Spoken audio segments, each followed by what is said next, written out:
Yan, tumigil na siya guys. Oh, yan, yan naka number 3 oh. Naka number 3 siya pero hindi siya nagana hangga't hindi ko dinidikit ito.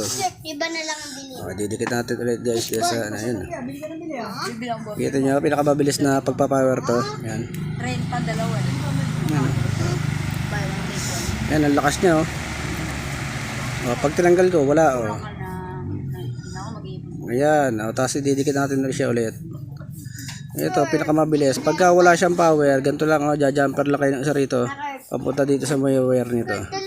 Tapos papunta dito sa capacitor. Ayan, ito. Didikit natin siya rito, guys.